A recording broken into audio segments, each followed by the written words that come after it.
يا صباح العسل وصباح الحلويات، ازيكم يا احلى بنات؟ وحشتوني جدا فانزاتي وحبيبات قلبي. طبعا احنا كنا عند الحاجة امبارح واليوم سعيد وجميل، ورايحين نتغدى بقى وننشكح ونقعد ونقضي يومنا. امي يا ولاد يلا بعد ما اتغديتوا عشان تعملوا الاوضه اللي جوه دي. يا ست الله يهديك، واحنا جينا عندك نتغدى ولا نشتغل؟ لا انتوا جايين تشتغلوا. امي بنتي منك لها روقوا لي الاوضه دي وخرجوا كل الحاجه اللي فيها، احنا هنشيل السرير. يعني يما يا ظهري ظهرك بطنك هتقوم. طب قومي يا حاجه عشان تشتغلي معانا. لا روحوا بس انا جايه لكم. طب قومي يا حاجه. لا طب انا جايه اهو. طبعا الحاجه بقى اتغدت وخرجت، مسكت التليفون وقعدت لها تاخد شويه هواء استنشاق كده في الهواء بره، ولبست النضاره بتاعتها وقعدت وتعمقت بقى في الموضوع. وقومي يا حاجه طب بس روحوا شيلوا بس الحاجه وانا داخله لكم اهو. رحنا احنا بقى نشيل الحاجه. طبعا انا موقفه بقى ايه، عمالة اناولهم، هم انا اخد وهم يخرجوا، انا اطلع وهم يخرجوا. وما انتوش عارفين بقى يا ولاد والله الحاجات دي بقت حاجات ايه، ايش ملايات ايش بص هي الاوضه مليانه كراكيب والله يا ولاد. احنا واحنا عايشين في الاوضه دي ما كانت كده، بس طبعا ما حدش بينام في الاوضه دي خالص. فامي كل ما تلاقي حاجه في ايدها تروح تحطها في الاوضه، كل ما تشوف حاجه في ايدها تروح تحطها في الاوضه. طب افرشي الاوضه يا حاجه. لا انا ما بفرش، انا اوضه الاوضه دي ما حدش بينام فيها، انا ما بفرشهاش. طب ليه عيالكم بيخشوا يبوظوها لي؟ عيالكم بيخشوا يعدموها لي؟ انتوا عيالكم مفتري. احنا عيالنا بص احنا مش عارفه اقول لكم ايه. المهم يا اولاد عايزه اقول لكم انا قعدت اخرج في شلت ومخدات. انا مش عارفه هي جايبه الشلت والمخدات دي منين. طب يا ستي الحاجه شيلي الشلت والمخدات، احنا مش عايزين، ما بنقعدش عليه. تقول لك لا احنا في الشتاء بنركب لها كسوة وبنفرشها على الارض كده، الولاد بيفضلوا يقعدوا عليها. اصلا انا عندي امي بتحرمنا نقعد على الانتريه والركنه واحنا في الشتاء. رجلك وسخه، نزلي ايديكم نزلوا رجليكم، محدش يطلع على الفرش او مش روحوا بيوتكم. امي المهم بقى قعدنا نخرج حاجات ومحتاجات. طبعا الستاره المعفنه اللي انتوا شايفينها على الدولاب اللي هناك دي مش عايز حد يتريق على، ايوه الستاره المعفن ده ليها حكايه. الدولاب ده احنا طبعا ما كانش في اوضتنا دولاب خلاص بقى. ايوه احنا جاي لنا السريرين دول وماما عملت لنا اوضه كبنات والموضوع خلص. طب نعمل ايه؟ احنا عايزين دولاب. جايبين لنا الدولاب ده ما تعرفش راحت جابته من انهي حته، الله اعلم به بقى. وحطت لنا عليه 3000 ستاره واخرهم الستاره المعفنه اللي انتوا شايفينها قدامنا دي. اختي تتنطط وتشيل وتتحط وتشيل الستاره، والله ما عادت محطوطه الستاره دي تاني.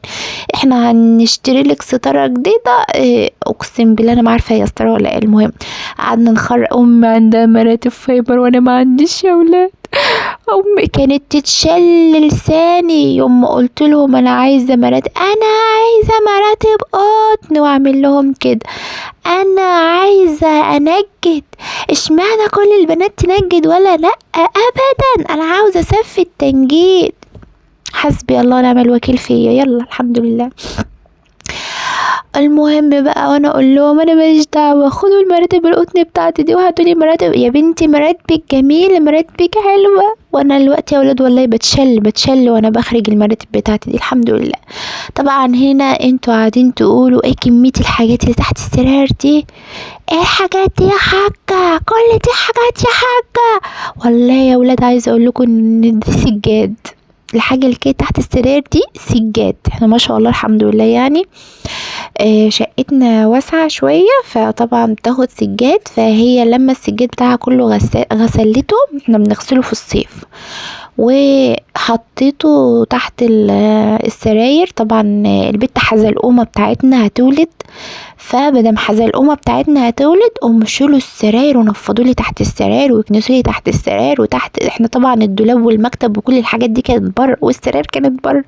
بس عايزه اقول لكم يا ولاد احنا لو كنا صورنا لكم المنظر واحنا بنخرج الدولاب وبنخرج الحاجه دي بره، الفيديو ده كان راح في حته غريبه محدش يعلم به.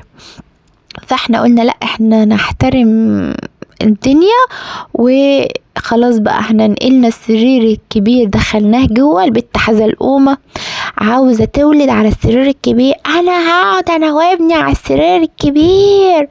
يا بنتي هو انا كنت قلتلك اصلا انا عايزه ابات معاكي هنا؟ انت امك بتطردنا قبل ما انت تولدي، امال لما تولدي هتعملوا فينا ايه؟ فالمهم طبعا السرير الصغير حطيناه في وش كده. وعايزه اقول لكم ان السرير ده طلع عين امنا عم متركب تاني. هنا بقى خرجت انصدم واصرخ في الصاله، وطبعا قمر بنت اخويا عماله تتزحلق وابني عمال يتنطط ولا فارق معاهم حاجه. ورصينا بقى الحاجة ورجعناها تاني. هنا كنت بلمع كل الأتربة بقى اللي كانت على المكتب ده.